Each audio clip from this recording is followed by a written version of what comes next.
Anupama serial के आज के एपिसोड की शुरुआत भावनाओं से भरे माहौल में होती है। अनुपमा देखती है कि अंश बहुत परेशान है और उसके चेहरे पर गहरी उदासी साफ झलक रही है। अंश खुद को ही दोषी मान रहा होता है और बार बार यही कहता है कि वह प्रार्थना का ठीक से ख्याल नहीं रख पाया। उसे लगता है कि अगर वह थोड़ा और सतर्क होता तो शायद यह स्थिति पैदा ही नहीं होती।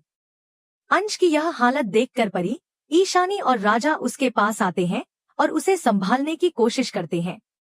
वे अंश को समझाते हैं कि वह प्रार्थना से बहुत प्यार करता है और यही सबसे बड़ी बात है। वे उसे भरोसा दिलाते हैं कि वह जरूर एक अच्छा पिता बनेगा और एक गलती या हादसे से किसी की पूरी जिम्मेदारी पर सवाल नहीं उठाया जा सकता। उनकी बातों से अंश को थोड़ा सुकून मिलता है, लेकिन दिल का बोझ फिर भी पूरी तरह कम नहीं होता। यह सब देखकर अनुपमा का मन भी भारी हो जाता है और वह मन ही मन भगवान से अंश के लिए प्रार्थना करती है कि उसे हिम्मत मिले और वह खुद को कमजोर न समझे। इसी दौरान दूसरी तरफ प्रेम और राही के बीच बातचीत होती है, जो धीरे धीरे बहस का रूप ले लेती है। प्रेम साफ तौर पर कहता है कि मोटी बा और पापा ने जो किया वह सही नहीं था। उसके अनुसार आज जिस तरह से हालात को संभाला गया, उससे बात और बिगड़ गई। राही उसकी बात से सहमत नहीं होती और कहती है कि मोटी बा और पापा का गुस्सा भी पूरी तरह गलत नहीं था। आखिरकार मामला प्रार्थना और उसके होने वाले बच्चे से जुड़ा हुआ है। राही का मानना है कि मम्मी को प्रार्थना को कोठारी हाउस में ही रहने देना चाहिए था, ताकि वहां उसकी ठीक से देखभाल हो सके। प्रेम इस पर गुस्से में कहता है कि पापा ने अपने ही दामाद पर चप्पल फेंक दी, क्या यह कोई सही तरीका था? राही उसे समझाने की कोशिश करती है कि हालात इतने तनावपूर्ण थे कि सभी ने भावनाओं में आकर प्रतिक्रिया दी। प्रेम आगे कहता है कि शाह हाउस में हर कोई अपने अपने काम में व्यस्त रहता है और वहां प्रार्थना की देखभाल के लिए कोई एक जिम्मेदार व्यक्ति नहीं है। इस पर प्रेम नाराज होकर कहता है कि सब लोगों ने प्रेगनेंसी को बीमारी क्यों बना दिया है। वह उदाहरण देता है कि महिलाएं प्रेगनेंसी के दौरान भी घर के काम करती हैं, खेतों में काम करती हैं और अपनी जिम्मेदारियां निभाती हैं। प्रार्थना कोई पहली लड़की नहीं है जो प्रेग्नेंट हुई है। मम्मी ने जो वादा किया है वह जरूर सोच समझकर ही किया होगा। राही पलटकर कहती है कि अगर मम्मी ने सच में सब कुछ सोच लिया होता तो शायद वह इतना बड़ा वचन नहीं देती। अगर आगे चलकर कुछ भी गलत हुआ तो सारा दोष मम्मी पर ही आएगा। राही को लगता है कि मम्मी को दूसरों की जिम्मेदारी अपने ऊपर नहीं लेनी चाहिए। इसी बीच राही के फोन पर अनुपमा का मैसेज आता है। मैसेज में अनुपमा लिखती है कि उसे चिंता करने की कोई जरूरत नहीं है और वह अपनी जिम्मेदारी पूरी ईमानदारी से निभाएगी। प्रेम राही को समझाता है कि अनुपमा एक माँ है और उन्हें माँ की तरह ही समझना चाहिए। वह राही से कहता है कि जो गलती उसने पहले की थी वही गलती राही न करे और माँ पर भरोसा रखे। दूसरी ओर कोठारी हाउस में माहौल पूरी तरह बदला हुआ है। पराग गुस्से और तनाव में खुद पर पानी डालता है, जिसे देखकर वहां मौजूद सभी लोग हैरान रह जाते हैं। इसके बाद पराग गुस्से में जग फेंक देता है। गौतम भी बेहद नाराज होता है और कहता है कि उसने पहले ही कहा था कि इस मामले में सख्ती बरतनी चाहिए थी, लेकिन किसी ने उसकी बात नहीं मानी। मोटी बा भी गौतम की बात से सहमत नजर आती है। गौतम कहता है कि इतना सब कुछ हो जाने के बाद भी प्रार्थना शाह परिवार के साथ ही रुकना चाहती है, लेकिन अब वह भी शांत नहीं रहेगा। वह कुछ कागज लेकर आता है और मोटी बा से कहता है कि चाहे कुछ भी करना पड़े, उसे उन पेपर्स पर प्रार्थना के साइन चाहिए। उसके अनुसार आज यह बात साबित हो गई है कि शाह परिवार प्रार्थना और उसके बच्चे का ठीक से ख्याल नहीं रख सकता। माही भी गौतम की बात से सहमत होती है और कहती है कि बच्चा गौतम जी का है, इसलिए उन्हें उसके भविष्य से जुड़े फैसले लेने का पूरा हक है। अब किसी भी तरह का रिस्क नहीं लिया जा सकता। ख्याति माही को घूरती है, लेकिन मोटी बा फिर भी माही की बात का समर्थन करती है। तभी पराग आगे बढ़कर गौतम के हाथ से पेपर्स छीन लेता है और उन्हें फेंक देता है।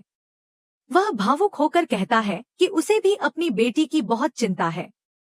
पराग सबको साफ शब्दों में कह देता है कि अब कोई भी प्रार्थना से दूर ही रहेगा। कोई उसे मैसेज या कॉल नहीं करेगा और न ही उससे मिलने की कोशिश करेगा। ताकि उसे किसी तरह की चिंता न हो। उसे सिर्फ अपनी बेटी के स्वास्थ्य की चिंता है। इसके बाद पराग मोटी बा से कहता है कि वे प्रार्थना के लिए दान पुण्य करें और भगवान से उसकी सलामती की प्रार्थना करें। इसी बीच पराग के फोन पर रजनी का कॉल आता है। रजनी उसे बताती है कि सारी लीगल फॉर्मेलिटी पूरी हो चुकी है और कल सुबह चोल तोड़ने का काम शुरू हो जाएगा। यह सुनकर पराग खुश हो जाता है। वह रजनी को धन्यवाद देता है और कहता है कि वह कल सुबह मुंबई पहुंच जाएगा। रजनी भी यह सुनकर खुश हो जाती है। अगली सुबह अनुपमा भगवान की पूजा करती है और अपने बच्चे तथा पूर्वी छाया चोल के नाम का प्रसाद चढ़ाती है। अचानक उसके हाथ से प्रसाद गिर जाता है, जिससे अनुपमा घबरा जाती है। उसी समय अनुपमा को जसप्रीत का कॉल आता है। जसप्रीत रोते हुए बताती है कि आज दोपहर में बिल्डर चोल तोड़ने वाले हैं। यह सुनकर अनुपमा स्तब्ध रह जाती है और हैरानी से पूछती है कि ऐसा कैसे हो सकता है। वे तो पहले ही पेपर साइन करके दे चुके थे कि उन्हें रिडेवलपमेंट नहीं चाहिए। फिर यह सब कैसे हो रहा है? अनुपमा तुरंत बिल्डर से बात करती है और सवाल करती है कि बिना किसी नोटिस के वे ऐसा कैसे कर सकते हैं। बिल्डर का पार्टनर उसे बताता है कि उनकी कंपनी की तरफ से नोटिस भेजा गया था, लेकिन आप लोगों ने उसे इग्नोर कर दिया। जसप्रीत कहती है कि उन्हें कोई नोटिस नहीं मिला। अनुपमा कहती है कि उन्होंने रजनी से बात की थी और रजनी ने साफ कहा था कि बिल्डर जबरदस्ती घर खाली नहीं करवा सकता। वे किसी से नहीं डरते क्योंकि रजनी उनके साथ है। इस पर बिल्डर जवाब देता है कि वह कोई गैरकानूनी काम नहीं कर रहा है। कहानी आगे बढ़ते ही माहौल और भी तनावपूर्ण हो जाता है जब बिल्डर खुद चोल में पहुंचकर साफ शब्दों में कहता है कि वह पहले ही नोटिस दे चुका है और अब यह बताने आया है कि ठीक 12 बजे बुलडोजर आकर चोल गिरा दिए जाएंगे। यह सुनते ही अनुपमा के पैरों तले जमीन खिसक जाती है। उसे यकीन ही नहीं होता कि बिना उसकी जानकारी के इतना बड़ा फैसला कैसे लिया जा सकता है। चोल में रहने वाले सभी लोग एक साथ विरोध करने लगते हैं और बिल्डर से सवाल करते हैं कि वह ऐसा कैसे कर सकता है। तभी बिल्डर आत्मविश्वास के साथ कहता है कि उसके पास अनुपमा के साइन किए हुए पेपर्स मौजूद हैं, जिनमें साफ लिखा है कि यह चोल रिडेवलपमेंट के लिए तैयार है। यह सुनकर वहां मौजूद सभी लोग हैरान रह जाते हैं। बिल्डर तुरंत एनओसी निकालकर दिखाता है, जिस पर अनुपमा के साइन होते हैं। अनुपमा उन कागजों को देखकर सन्न रह जाती है।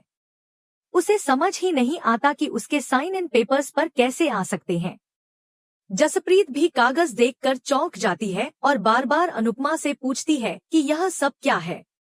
अनुपमा को अचानक रजनी से हुई सारी बातें याद आने लगती हैं और उसका दिमाग घूम जाता है।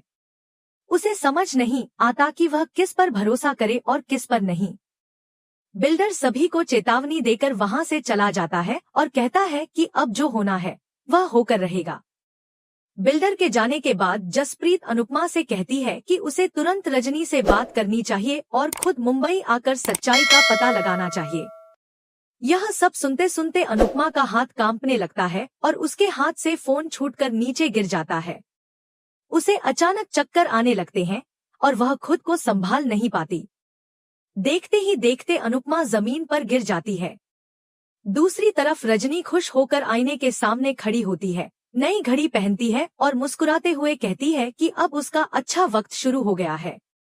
उसे पूरा भरोसा होता है कि सब कुछ उसके प्लान के मुताबिक ही चल रहा है। इधर शाह हाउस में जब अनुपमा बेहोश होकर गिरती है तो लीला और बाकी सभी लोग घबरा जाते हैं। वे जल्दी से उसे संभालते हैं और होश में लाने की कोशिश करते हैं। होश में आते ही अनुपमा सबको बताती है कि बिल्डर आज चोल तोड़ने वाला है। यह सुनते ही पूरा परिवार सन्न रह जाता है।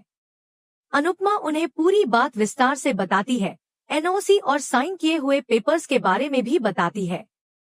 वह कहती है कि उसे तुरंत मुंबई जाना होगा क्योंकि चोल वालों ने उस पर भरोसा किया है और उसे जिम्मेदारी दी है। लेकिन लीला साफ मना कर देती है और कहती है कि अनुपमा कहीं नहीं जाएगी। वह उसे पराग को दिया हुआ वचन याद दिलाती है और कहती है कि उसने वादा किया था कि वह प्रार्थना को अकेला नहीं छोड़ेगी। अनुपमा भावुक होकर कहती है कि चोल वाले इस समय बहुत बड़ी मुसीबत में हैं और अगर वह नहीं गई तो उनका घर उजड़ जाएगा। उसे हर हाल में जाना ही होगा। तोशु और पाखी भी लीला का साथ देते हैं और कहते हैं कि अनुपमा के जाने से कुछ नहीं बदलेगा। उल्टा चोल वाले उसके दुश्मन बन जाएंगे और बाद में उसी को दोष देंगे। इस बीच किंजल अनुपमा का पक्ष लेती है और कहती है कि अगर अनुपमा नहीं गई तो वह खुद को जिंदगी भर माफ नहीं कर पाएगी। लेकिन लीला फिर भी अड़ी रहती है। ईशानी और परी भी कहती हैं कि इस वक्त अनुपमा का जाना बहुत जरूरी है, क्योंकि चोल वाले उसी पर भरोसा कर रहे हैं। अंश भी कहता है कि प्रार्थना को इस समय सिर्फ अनुपमा ही संभाल सकती है और उसे उसकी सबसे ज्यादा जरूरत है। इस पर किंजल अंश से सवाल करती है कि वह खुद बाप बनने वाला है, अगर वह अपनी पत्नी को ही नहीं संभाल सकता तो आने वाले बच्चे की जिम्मेदारी कैसे उठाएगा। यह बात सुनकर बहस और तेज हो जाती है। पूरा घर दो हिस्सों में बंट जाता है और हर कोई अपनी अपनी बात पर अड़ा रहता है। इन सबके बीच अनुपमा पूरी तरह असमंजस में पड़ जाती है। एक तरफ चोल वालों की जिम्मेदारी और दूसरी तरफ परिवार और प्रार्थना का वादा, दोनों के बीच वह खुद को फंसा हुआ महसूस करती है। दूसरी ओर चोल में सरिता और बाकी सभी लोग फैसला करते हैं कि वे अपना घर खाली नहीं करेंगे। वे सभी एकजुट होकर कहते हैं कि चाहे कुछ भी हो जाए, वे बुलडोजर को अंदर नहीं आने देंगे। सभी चाहते हैं कि अनुपमा जल्द से जल्द वहां पहुंचे और स्थिति को संभाले। जसप्रीत बताती है कि उसने रजनी, भारती और वरुण को कई बार कॉल किया, लेकिन किसी का फोन नहीं लग रहा है। उसे लगता है कि शायद वे जानबूझकर फोन नहीं उठा रहे हैं या फिर किसी और प्लान में लगे हुए हैं। चोल वाले बार बार यही सवाल करते हैं कि उन पेपर्स पर अनुपमा के साइन आखिर आए कैसे। जसप्रीत कहती है कि इसका जवाब तो अनुपमा के पास भी नहीं है और सच्चाई उसी के आने के बाद ही सामने आएगी। वह सभी से कहती है कि तब तक शांत रहें और कोई भी गलत कदम न उठाएं। इधर शाह हाउस में काफी देर की बहस के बाद अनुपमा आखिरकार फैसला कर लेती है। वह कहती है कि वह जाएगी, क्योंकि उसकी अंतरात्मा उसे यही कह रही है। वह सबको समझाती है कि प्रार्थना घर पर सुरक्षित है और सभी लोग उसके साथ हैं। वह जल्दी ही वापस आ जाएगी। अनुपमा सभी से अनुरोध करती है कि वे इस बारे में पराग जी को कुछ न बताएं। लीला कहती है कि सच ज्यादा देर छुपा नहीं रह सकता और पराग को अपने आप पता चल ही जाएगा। वह यह भी पूछती है कि अगर अनुपमा एक दिन में वापस नहीं आ पाई तो क्या होगा। अनुपमा कहती है कि उसे हर हाल में 12 बजे से पहले वहां पहुंचना है। वह बार बार घड़ी की तरफ देखती है और उसका चेहरा चिंता से भर जाता है। समय तेजी से निकल रहा होता है और अनुपमा के दिल की धड़कनें भी तेज हो जाती हैं। इसी तनाव और अनिश्चितता के साथ एपिसोड खत्म हो जाता है। अगले एपिसोड की झलक में दिखाया जाता है कि चोल में बुलडोजर पहुंच जाता है और तभी अनुपमा वहां आकर उसे रोकने की कोशिश करती है। उसी वक्त रजनी और पराग भी वहां एक साथ पहुंचते हैं, जिन्हें देखकर सभी हैरान रह जाते हैं। कहानी अब एक नए मोड़ पर आ खड़ी होती है, जहां सच और झूठ का पर्दाफाश होना बाकी है।